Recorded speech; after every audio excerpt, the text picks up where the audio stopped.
thank you very much for joining us. I shall share my PowerPoint screen. Give me a second for that. With you now. Right, I think before we talk about citizenship stripping, we first need to understand what kind of rights are affected by stripping citizenship.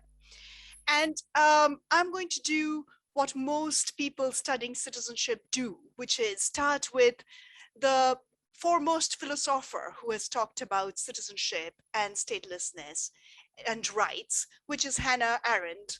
And Hannah Arendt, she described citizenship as the right to have all rights, by which she meant that it's absolutely fundamental and the foundational basis on which you can get any other rights.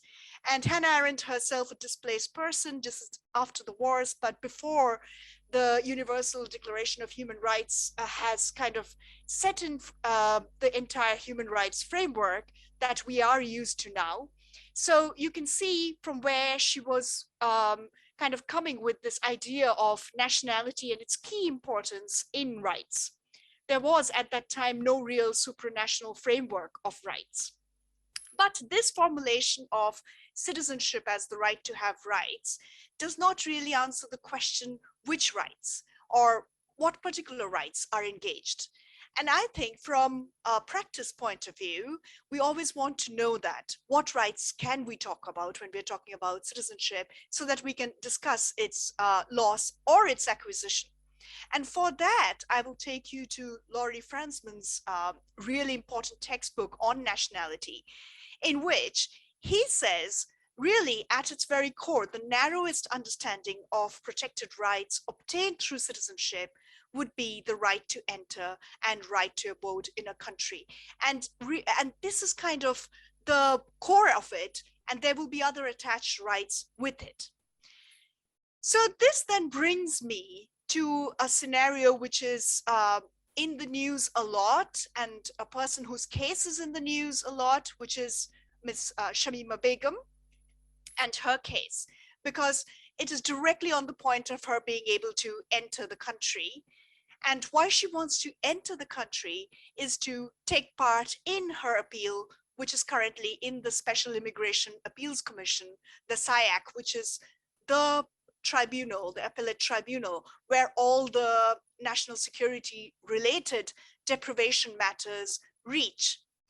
So Shamima Begum is well known to everyone. So I would just reiterate a very few key things: that she was this 15-year-old born in the UK, British, so British by birth, to a British parent of Bangladeshi heritage. As a 15-year-old, she was recruited and traveled to Syria, married a Dutch citizen there who's a foreign fighter, had several babies who died in infancy, and then when she was pregnant as a 19-year-old, wanted to come back to the UK to deliver her child in the UK. At that point, the Home Secretary stripped her of her British citizenship. So then she challenged this stripping in the SIAC, the Special Immigration Appeals Commission.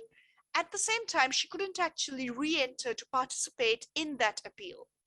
And because she was located in refugee camps in Syria, she claimed, and her lawyers claimed, that she couldn't instruct them adequately about the steps to be taken in the appeals proceeding. When she challenged this, she took it to the Court of Appeal. The Court of Appeal actually said that Begum should be able to come back and participate in her appeal in the interests of a fair trial.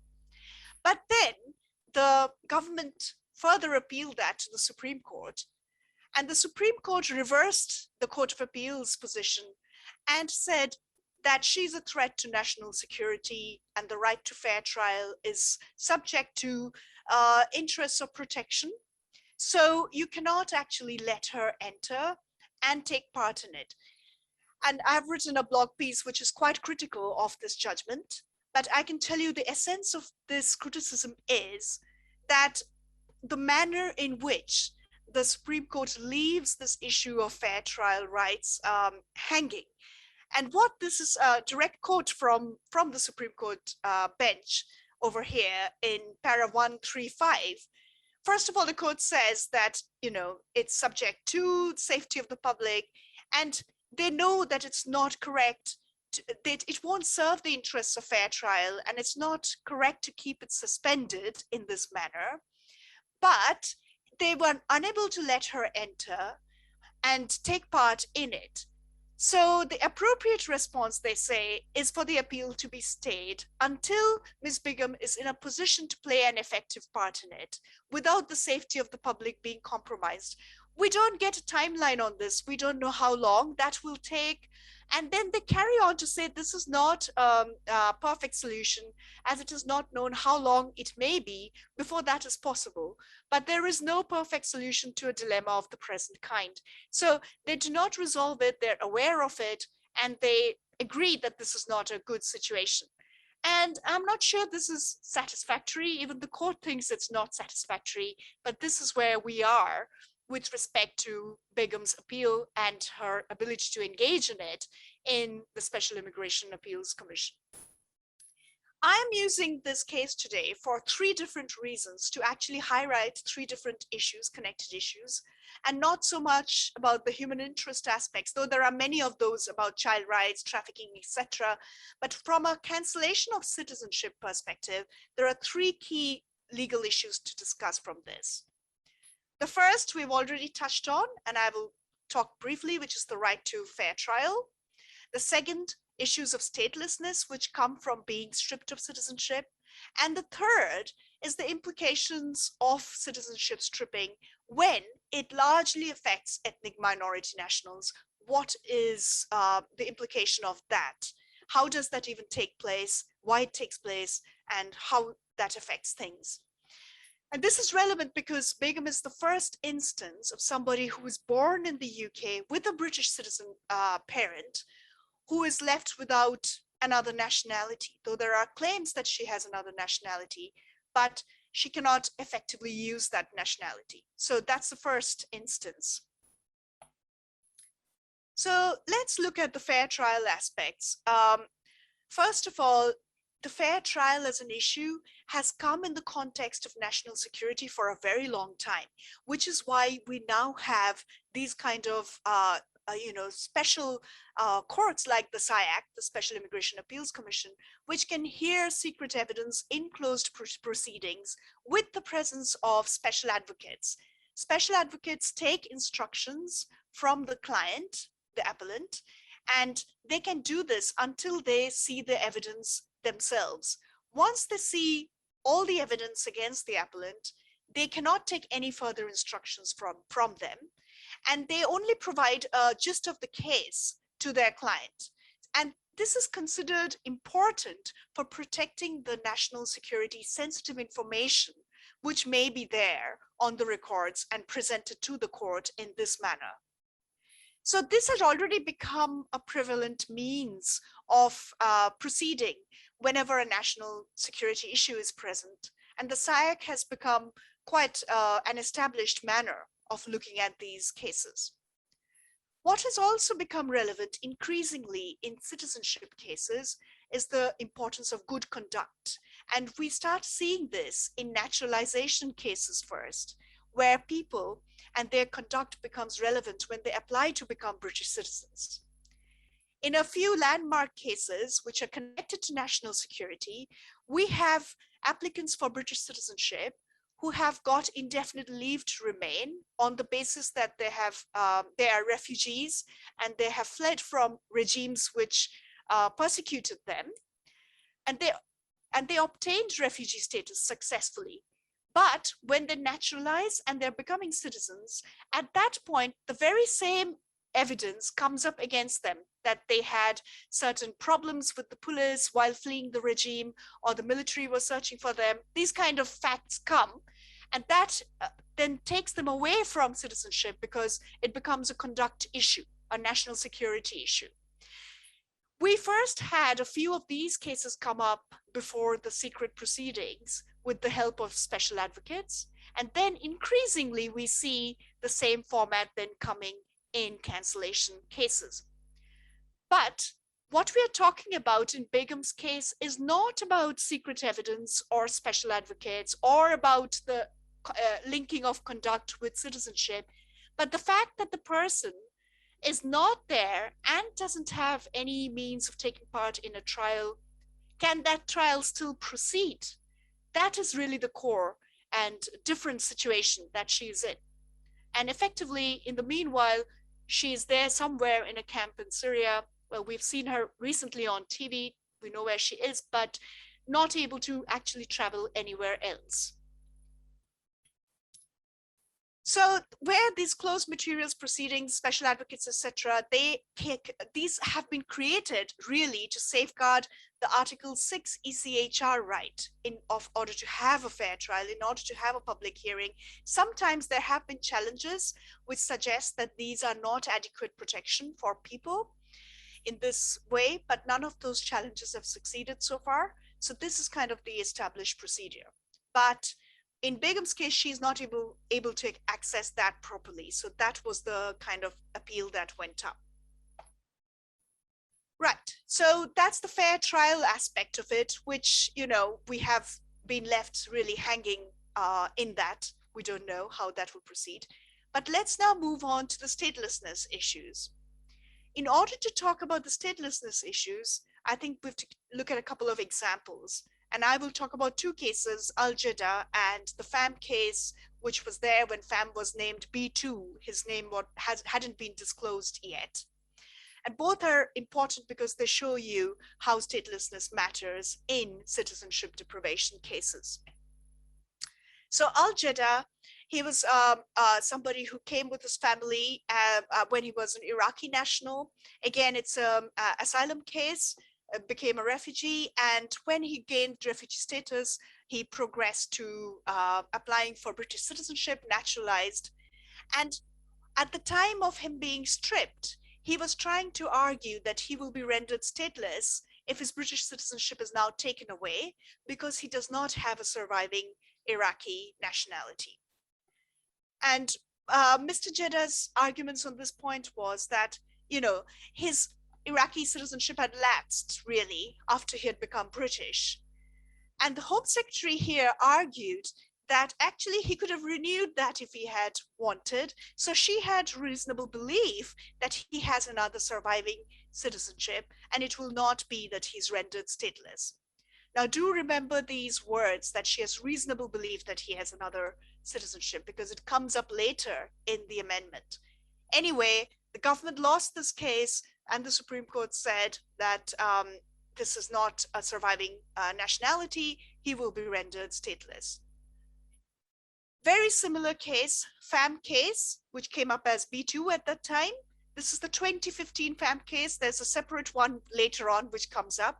It's very similar factually, so I won't go through its facts, excepting for Vietnam instead of Iraq, and the fact that in this instance, the Vietnamese government said that their legal position is that Pham is not a Vietnamese national, but the British government said he is. The court did say that it's not about which government says or does not say if a person is their national. It's really about looking at the relevant provisions of that country's laws. But through that, they came to the conclusion that actually he does not have a surviving Vietnamese nationality. In both of these instances, then the Home Secretary, what she wanted to do did not happen. And this kind of leads on to an amendment to the British Nationality Act, because previously you could not render somebody stateless by taking away their British citizenship. They had to have a surviving nationality. But after these two cases and the amendment, this whole scene changes. So this is how Section 40 of the British Nationality Act looks now. And you can see the words I've highlighted in yellow. These are the core important legal standards here.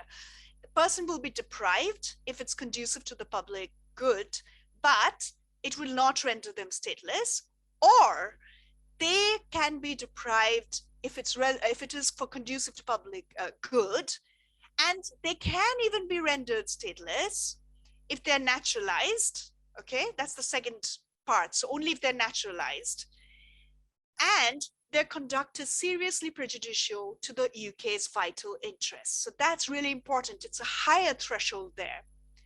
And also, the Home Secretary has reasonable grounds to believe that they could acquire another nationality. So we see the Home Secretary inserting here now her position with respect to the cases that she's lost, because the Supreme Court hadn't really bought those. But here we find very similar wording in the statute, which now comes in as part of Section 40. And this is our current law that we're dealing with right now. A quick reflection here on the Begum case, because often when people see, they think this is where Begum is, she can be deprived and made stateless, but not really, because she's not a naturalized citizen. So the second part doesn't apply. It is still the first part about what's conducive to public good and if there is a surviving nationality, right? She shouldn't be rendered stateless. We're still talking about that. A quick word on what is conducive to public good. Public good, conducive to public good, is actually defined as a whole range of things, all of which are very serious: terrorism, espionage, serious organized crime, war crimes. But then at the end we have our unacceptable behavior, which is a little wide and could include potentially a lot of other things, but presumably it has to be read in the kind of tenor of the words set by the other words connected to national security, presumably, but it's left quite wide, so it could be a whole range of other things. Okay, so Section 40 does have some safeguards. One is that there has to be a reasonable ground for the Home Secretary to believe that they can acquire another nationality, this person. So that has to be established. And also this power to deprive and render someone stateless has to be reviewed periodically. Now, at this point, you may be thinking, how is it we can render someone stateless? We are signatories to all these conventions on statelessness. We have, 54, 61, all of these. It's true, but there is a reservation for national security there. And this statute, this provision is carefully matched exactly to that reservation. So it's not that straightforward to challenge this on the basis of the pre-existing conventions, because there is a bit of leeway over there for reservations. So the question then is the periodic review. The periodic review of the power is supposed to happen, has happened quite a few years back, and since then I've been waiting for it, but it hasn't happened. If anyone knows has happened, please do lead me to that information. That will be quite valuable information. So I created this chart for you to quickly have a look so that it's not just abstract what I'm saying. And you will see that here, everybody can actually be rendered stateless if they have a surviving nationality. So no risk of statelessness means legally no risk of statelessness because they have another nationality if they're dual or multi-nationality holders. So anybody who has another nationality through any link can be stripped. The last one is the one who is naturalized and who can be rendered stateless through with the safeguards that have been mentioned already. So Begum's instance actually comes in the first row.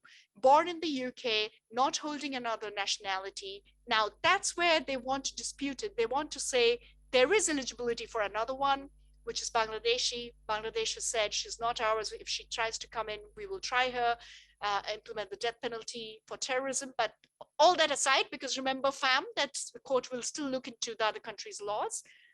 But all that aside, what we are having here in the Begum cases, they want to argue, the government wants to argue she's in the second row, whereas Begum would argue she's in the first row, doesn't have any other nationality. That's what's happening. It's not about the last row and the statelessness issue. So the question is, if there's so much about statelessness, concerns about it, why actually cancel? Why do this? I think the onus of proof here is on the government to establish what kind of evidence is there that cancellation actually assists in national security. And so that issue often is about, you show us the evidence really about how it assists. We do not have evidence unless we get it from the government.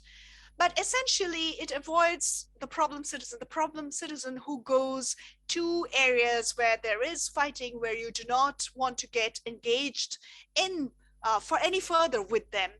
The idea is to prevent travel, but in almost all the cases of deprivation, the person is already outside. So it's not so much about preventing travel outwards, but return. There's also a punitive element. They're banished now. They have gone somewhere which is contrary to national interest. So they're banished, using a kind of old term for it. But also the symbolic effects. It's almost like you've been disloyal, so we've done this. And a tremendous symbolic effect of cancellation is there.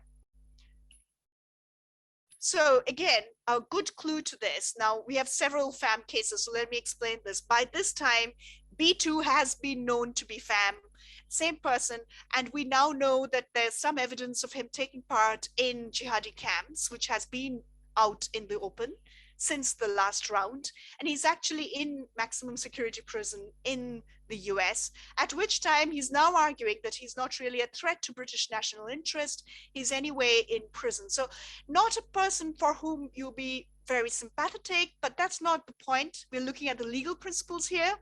And we are especially interested in what Lady Justice Arden is saying on citizenship. So I'm just showing you here what she says. Why deprive him? It's because he has fundamentally and seriously broken obligations which apply to him as a citizen, put at risk the lives of others who the Crown is bound to protect. I do not consider that it would be sensibly argued this is not a situation in which the state is justified in seeking to be relieved of any future obligation to protect the appellant. So very clear loyalty protection link. If you're not loyal, you put other citizens at risk, then there is no duty to protect you any further. So again, I shall return to FAM one last time in the end, so keep it in mind for then. So we've looked at fair trial, we've looked at statelessness. The third aspect is then the ethnicity and nationality aspect. Now, British citizenship particularly is very different from many other countries because of its clear link with colonization. And this continues to haunt many minorities outside of the cancellation context. For example, we can think about the Windrush generation and what happened after they were welcome to come here under the 1948 British Nationality Act, which actually recruited actively people from former colonies to come help build in nation building here in the UK. And then we have the hostile environment legislation coming in and things which make their situation suddenly precarious. So there's already a long history of colonization which intersects with citizenship in this country. So in the past, members in the empire, they're subjects, they have a vertical relationship with the emperor, but amongst themselves, they're supposed to be equal. They could, in theory, in law, travel anywhere within the empire, okay? And the relationship there is of allegiance and protection. So it will sound quite familiar when we think about what happens in the FAM case now. And this situation carried on until certain dominions of the empire. Dominions are parts of the empire who had more legal autonomy, for example, Canada, Australia, and they started to make their own laws about who can enter into them.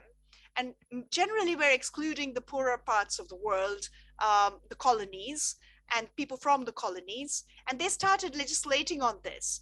Now, so I have here a picture of the Komagatamaru. I'll tell you that story if anyone's interested in the end. But what happens in this is that this then subverts the British position as the power and the center of the empire. And Britain had just fought the World War with the help of various colonies. So there was an attempt here to maintain the center of the power. And the British Nationality Act then clearly states that all British subjects can travel and settle in Britain. It's to just clarify the position. This was the position prior to this as well, but it just clarifies this and does not mention people need any special documents to do that. So the next few decades then are about tightening up this situation and reversing. I call it the reverse decolonization by immigration legislation, by which I mean the idea is to say that if you've come here before, now no more. And it's because of tremendous kind of racist outpouring against people coming from former colonies. Very many of whom were actively recruited to come. So we see them having to then, even if they held British passports, having to fight cases to actually enter. So 60s and 70s are a period. I'll give you a quick graphical kind of journey through this over here. After the 60s, what happens? Each of these introduce bloodlink relations, etc., with the mainland. So in a way that actually makes it difficult for any ethnic minority person to show any kind of links, because the blood links largely are links through generations of ethnicity, which just exclude people who are not born within the islands of the UK. So that's then you can see that this from 83 onwards, now there is no more special linking for Commonwealth citizens anymore. And also jus soli goes away. So there is no more rights by birth to nationality. So the link is more loose as time goes by. So why am I telling you all this? It's because one of the questions to ponder on is cancellation a national security measure? Or if in the way it is being applied, if nearly everybody under it is an ethnic minority, and that's symbolically presented to everybody, does that make it a continued ethnicization of nationality? And what does it mean now that it's kind of loss of empire? So you're withdrawing jurisdiction over bodies of former British subjects who become your citizens and just expel them, which is kind of the symbolic message of this whole thing to minority communities when they look at what's happening. So is that even something that can be considered in the national security interest? And certainly there's now much more bordering through these cancellation powers in a way that was not before the last few years. Right, so I think these are the three main aspects, and we have kind of pondered over it. I will again go deeper into it if you have questions for me. But I want to give you the other side of this. It's not unidirectional in law. There are contradictory trends, even between the cases I have cited, the farm case, the Jeddah case, and currently Begum. There are all kinds of different different outcomes in the courts for the appellants. So it's not like it's all set in one clear trajectory. In Begum, you see that the Court of Appeal takes a very different position from the Supreme Court. And the Supreme Court also leaves things unsettled. And the complexity of these issues with respect to rights is far from settled, because very often the court doesn't even go into deeper issues of rights. It looks into other alternate nationality and leaves it at that. So it's far from over, is what I'm trying to say. If we go back to what Fransman says about entry and residence, I think it will give you a bit of clue about what's going on with deprivation. In L1 case, so I'm going back to 2013 and the Court of Appeal, here is somebody who had already left the country, and they gave him notice. And in fact, before he leaves the country, there's a national security kind of evidence which is produced before court. And in one of the files, there is a note from the Secretary of State that he's about to leave, let's deprive him in 2 weeks. Okay, so what happens is, and the Court of Appeal makes a note of this, that why were you waiting for this person to leave, right? So I think that's kind of interesting that we get that scenario, because it shows clearly that what they want to prevent is the re-entry and residence. And recently we have had a very similar case, the D4 case. This is from last month, where they failed to give notice to this person who is outside the country. In fact, in this case, the person is outside and they do not give her notice, and the notice just goes in from one file, I think the file of the Lord of the Exchequer, to the file of the Home Secretary for this person. And that's it. They tell their lawyers later on that she's been deprived. And what the court says here is that this is not adequate notice, it's failure to give notice. And what it means is you have to do this process again. However, the order is not invalid. It's just that you need to do it again in a proper process. So you do have all kinds of contradictory outcomes in these cases, including recent ones. Right, so just the final thing, I want to return to the FAM case, because I think there's a beautiful formulation on citizenship rights in this case. in this case, Lady Justice Arden, while in the same, she was talking about loyalty and protection, but she also discusses what's the right to citizenship. And she says the right to nationality is an important and weighty right. It is properly described as the right to have other rights. So very much Arendian over here, such as the right to reside in the country of residence and to consular protection. And here we are left with the cliffhanger and so on. We don't know what those are, but we do get a sense of, again, how the right to reside is really important. Finally, I shall not explain this diagram to you. Have questions, ask me, because I really want to talk rather than just speak. But it's just showing how I call it the exceptionalism of the rights framework through immigration, through national security, through public health, and at the same time, the non-exceptionalism of how rights are affected. So parliamentary sovereignty and ministerial discretion are like the non-exceptional impingements on rights, and the other ones are exceptional, but they all, according to me, all of it can be reviewed to various extents. So I'll leave that, and if you have questions about that, I can discuss it more.